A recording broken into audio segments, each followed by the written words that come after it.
Minutos de las 11 de la mañana y arrancamos con los números del amor, porque estos números son regalos de San Valentín para este gobierno. Seguramente es un gran regalo para el gobierno y también para los argentinos, se supone, porque el descenso de la inflación debiera mejorarnos la vida a todos, pero bueno, habrá que ver, eso todavía no se siente demasiado. Enero tuvo el 2.2% entonces de inflación, un buen número para el gobierno, teniendo en cuenta que sigue marcando un descenso respecto de lo que venía ocurriendo.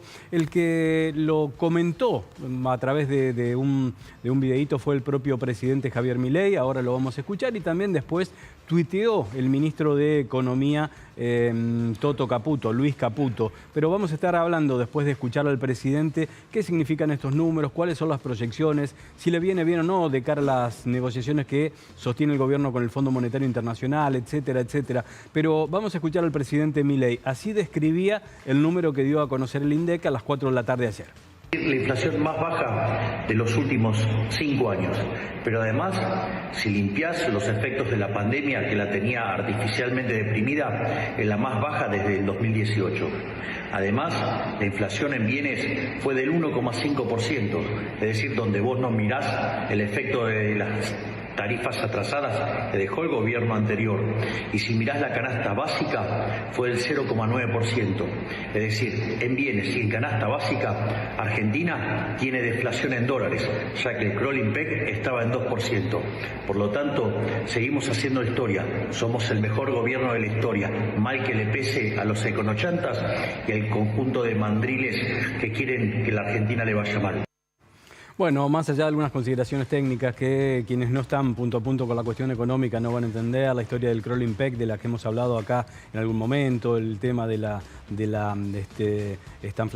deflación, perdón. Pero más allá de lo que dice Milei, es un buen número para el gobierno que coloca entonces la inflación interanual en el 84.5%. Suponiendo que le damos la derecha al presidente con este video y con todo lo que dice, lo que sí tendríamos que marcar, acá estoy lleno de números, y una buena nota que hace un diario esta mañana, Ismael Bermúdez, amigo al que ya he nombrado las últimas horas, que bueno, rescata cuánto hubiese sido la inflación si la Argentina, en lugar de estar midiendo a través del INDEC con la fórmula en que lo hace, vieja, que data del 2004/2005, hubiese utilizado la nueva fórmula que generó por pedido del Fondo Monetario Internacional y que no va a dar a conocer ni va a aplicar durante este año el gobierno.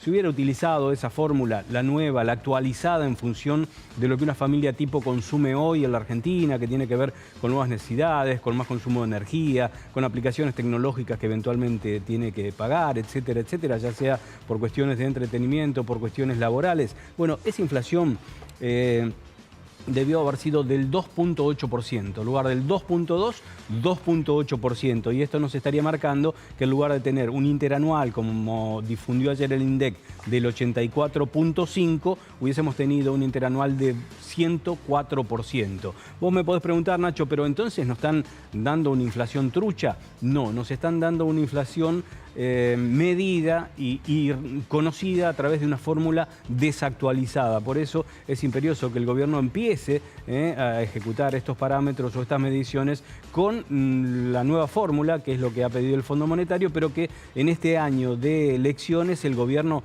no va a dar a conocer por cuestiones lógicas. Estaría marcando que la inflación es mayor a la que se está difundiendo en este momento. Vamos a ver cuáles fueron los rubros que más aumentaron en estas mediciones del INDEC dadas a conocer, insisto, en las últimas horas. Tenemos ahí los que más aumentaron y los rubros que menos aumentaron. Restaurante y hoteles 5.3%, vivienda, agua, electricidad y también se le agrega otros combustibles 4%.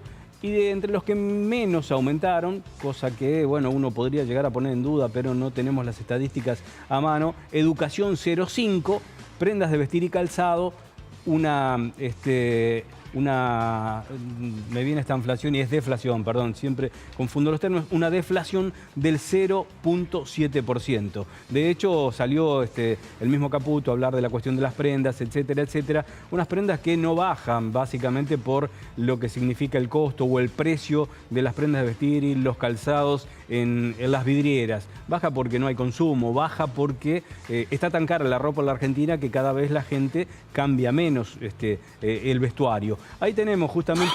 Perdón, Darío, me colgué con algo, perdón, mi tos. Sí, no, por favor. Me colgué con algo de la placa anterior. Sí. Sí, perdón, le voy a pedir un número que no sé si existe. Ajá. ¿Se sabe qué cantidad de población vive en hoteles?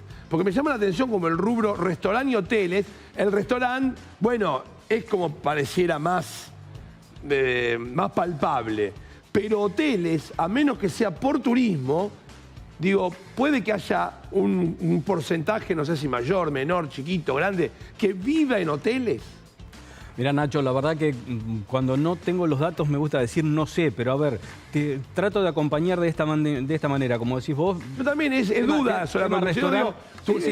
Hoteles, la primera referencia, en una de esas el error es mío y seguramente lo sea, la primera referencia a la demanda de hoteles, para mí la da el turismo. No, claro. Pero en una de esas hay mucha gente que también vive en hoteles. Claro, por eso digo, para acompañarte, lo de los restaurantes, como vos decís, es fácil de determinar. La cuestión de los hoteles, si la tarifa de los hoteles es de alguna manera solventada por turismo extranjero, por ejemplo, no debería ser computada dentro de lo que es la inflación para una familia tipo argentina. Y por el otro lado, sí, hay hoteles y si pones al rubro hoteles también tenés que poner y pensiones, porque mucha gente que viene del interior a trabajar en provincia de Buenos Aires o en Ciudad de Buenos Aires, su primer paso, su primera escala es en una pensión. Así que la verdad que no sé darte ese número o ese dato, lo voy a consultar y lo vamos a responder. Y acá tenemos la última placa que tiene que ver con cómo fue la progresión de la inflación. Febrero 2024, 13.2, marzo 11,